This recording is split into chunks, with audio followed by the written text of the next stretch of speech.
Hello and welcome to Property Guru. स्वागत है आपका इस शो में। आपके साथ मैं हूं विपिन भट्ट। प्रॉपर्टी की सभी जरूरी जानकारियों के साथ साथ हम इस शो में आपको देते हैं आपकी प्रॉपर्टी से जुड़े इन्वेस्टमेंट और लीगल सवालों के जवाब। साथ ही आपको बताते हैं प्रॉपर्टी बाजार का ताजा हाल। तो आइए करते हैं आज के शो की शुरुआत। सबसे पहले देखते हैं क्या है आज खास।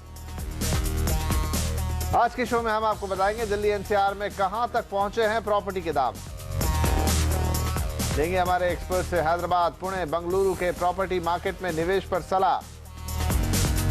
और सोसाइटी ने एसोसिएट मेंबरशिप की अर्जी अगर की है नामंजूर तो क्या कर सकते हैं आप, बताएंगे अपने लीगल एक्सपर्ट के साथ इसका इलाज।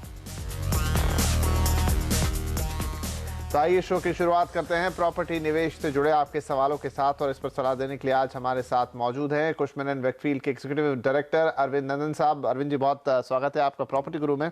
तो आइए अरविंद जी के साथ हम सवाल जवाब के सिलसिले को शुरू करते हैं। पहले कॉलर को लेते हैं। वैभव चतुर्वेदी ने फोन किया है। वैभव जी, सवाल पूछें।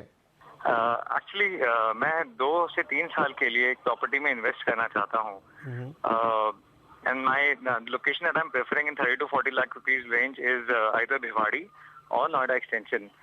तो ऑब्जेक्टिव ये है कि प्रॉपर्टी लिक्विड रहे, सेल ऑफ करने में आसानी रहेगा। कोई इमरजेंसी होती है, अगर सेल ऑफ करना चाहते हैं तो टाइमली सेल ऑफ हो जाए, ब्लॉक ना हो property. So which will be more liquid investment, which location will be more liquid in terms of resale. अच्छा सवाल है आपका। भिवाड़ी एक ऑप्शन, दूसरा आपने नोएडा एक्सटेंशन का नाम लिया और इनका जो खास एम्फेसिस है कि लिक्विड रहे, आसानी से बिक जाए। क्या इनके लिए सलाह होगी अरविंद जी? अच्छा प्रश्न किया है। और दोनों लोकेशंस जो आपने चुनी हैं वैभव जी, ये दोनों करीब करीब एक जैसी हैं, मिलती जुलती हैं। लिक्विडिटी का आपका प्राइमरी मोटिव है।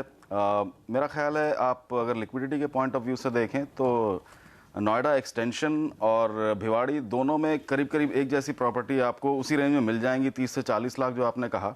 लेकिन मेरा जो मशवरा है वो ये है कि अगर आप नोएडा एक्सटेंशन पर ज़्यादा ध्यान दें तो शायद आपका मोटिव आसानी से पूरा होगा। वो सिर्फ इसलिए कि नोएडा एक्सटेंशन जो है वो नोएडा और दिल्ली के साथ लगा हुआ है, जो कि ऑलरेडी काफ़ी डेवलप्ड मार्केट्स हैं। सोशल इंफ्रास्ट्रक्चर बन चुका है, फिजिकल इंफ्रास्ट्रक्चर भी काफ़ी हद तक तैयार है। तो अगर आपको शॉर्ट टर्म में या कभी इमरजेंसी में सेल करना हो, बेचना हो, तो आपको शायद ज़्यादा आसानी होगी। हालांकि प्राइस पॉइंट के हिसाब से आपको दोनों भिवाड़ी और नोएडा एक्सटेंशन एक जैसे ही नजर आएंगे। दोनों में डेवलपमेंट भी करीब करीब एक जैसी दिखाई पड़ती हैं। अगले कॉलर है फरीदाबाद से प्रदीप रंजन साहब। प्रदीप जी, पूछिए अपना सवाल। सर मेरे को पता करना था, हैदराबाद के अंदर नंदीगामा में डीएलएफ का प्रोजेक्ट आया है सर जी। तो उसके अंदर मैंने बाई किया हुआ 267 यार्ड का। ओके। तो उसके अंदर मेरे को पता करना था कि फ्यूचर प्रोस्पेक्ट और एप्रिसिएशन कितने साल के अंदर कितने % का इंक्रीज होने के चांसेस हैं, बिकॉज ऑफ जो इसकी बाइंग था 4500 रुपए की बाइंग थी, बाकी अदर चार्जेस थे इनके। मैं समझ सकता हूँ, चूंकि दिल्ली में या एनसीआर में रहते हैं तो डीएलएफ को अच्छी तरह जानते होंगे, उनके प्रोजेक्ट्स के बारे में जानकारी होगी। नंदीगामा, पहले लोकेशन की बात कर लें प्रदीप जी। नंदीगामा जो आपका लोकेशन है ये हैदराबाद से इस समय, और कहना चाहिए जो नियरेस्ट आईटी हब है वहाँ का, वहाँ से कुछ बाहर है। कुल मिला के ये लोकेशन वो है जहाँ पर डेवलपमेंट अभी पूरी तरह पहुँची नहीं है। जब डीएलएफ के इस प्रोजेक्ट की बात करते हैं तो ये करीब मेरा ख्याल है 1.5-2 साल पहले शुरू हुआ था और काफ़ी इसमें हाइप भी थी। प्रोजेक्ट बिका था काफ़ी अच्छी तरह, इन्वेस्टर क्लिनिक्स के थ्रू बेचा गया था और 4,500 का जैसे आपने रेट बताया वो रेट भी उसी रेट पर उन्होंने बेचना शुरू किया था। Excuse me. अब सबसे बड़ा जो चैलेंज है यहाँ पर वह ये है कि चूँकि ये इस समय डेवलपमेंट एरिया से कुछ बाहर है, ये काफ़ी फ्यूचरिस्टिक है लोकेशन आपकी नंदीगामा जो है। डेवलपमेंट यहाँ पहुँचने में समय लग सकता है। अगर आप लॉन्ग टर्म में इन्वेस्टेड रहना चाहते हैं तब तो ठीक है, लेकिन अगर आप सिर्फ मिड टर्म जैसे 3-4 साल के लिए देख रहे हैं तो मेरा ख्याल है बहुत ज़्यादा एप्रिसिएशन की उम्मीद नहीं है, क्योंकि जैसा मैंने कहा ये फ्यूचरिस्टिक लोकेशन है। इस समय वहाँ पर ऑलरेडी जो प्राइसिंग थी वो एक प्रीमियम लगाकर रखी गई थी, क्योंकि डीएलएफ का नाम था, एक बड़ा प्रोजेक्ट था और अपनी तरह का एक इकलौता या यूनिक प्रोजेक्ट था। तो मीडियम या शॉर्ट टर्म में एप्रिसिएशन की बहुत ज़्यादा गुंजाइश मैं नहीं देख पाता हूँ। हाँ, अगर आप लॉन्ग टर्म में इन्वेस्टेड रहते हैं और डेवलपमेंट धीरे धीरे उस तरफ पहुँच जाती है तब आप उम्मीद कर सकते हैं कि 7-8-9 साल में आपको 25-30% की एप्रिसिएशन मिल जाए या उससे भी ऊपर मिल जाए, लेकिन तुरंत या मीडियम टर्म में मुश्किल है मेरे ख्याल से। आगे बढ़ेंगे। अगले कॉलर हमारे पास आ रहे हैं बंगलुरु से पवन मदन साहब फोन कर रहे हैं। पवन जी, पूछिए सवाल। हेलो सर, ऐसा है सर कि एक मुझे एनसीआर में 2 से लेके 3 BHK परचेज करना है। तो मैं बहुत ही जो है कंफ्यूज हूँ कि एनसीआर एक इतना बड़ा एरिया है तो मुझे कौन से एरिया के अंदर मुझे परचेज करना है चाहिए कि, और उसके अंदर हॉरिजन जो होगा वो 2 इयर्स के अप्रोक्सीमेट होगा। तो मैं चाहता हूं कि मुझे 1500 स्क्वायर फीट के अंदर अप्रोक्सीमेट उसके आसपास हो, और जहां मुझे 2 से लेके 3 BHK अवेलेबल हो जाए। जी सर, बजट बता पाएंगे आपका?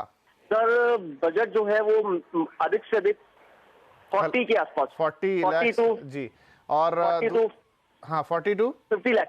चलिए 50 लाख भी मान लिया हमने। तो और दूसरा, आप इसे क्यों खरीदना चाहते हैं? प्योर निवेश का पर्पस है या रहने के लिए भी आप सोच रहे हैं? सर ऐसा है कि मैं एक IT कंपनी में जॉब करता हूं, और मैं इस समय कभी मैं हैदराबाद में रहता हूं, कभी मैं बेंगलोर में रहता हूं, लेकिन मेरा घर जो है वो आपका दिल्ली में, यूपी के आगरा में है। तो मैं NCR में ही आना चाहता हूँ, एक ना एक दिन मुझे NCR में आना है, तो इसी वजह से मैं अपना जी NCR पवन जी बिल्कुल समझ गए आपके सवाल को। तो इनके लिए क्या सलाह होगी अरविंद जी?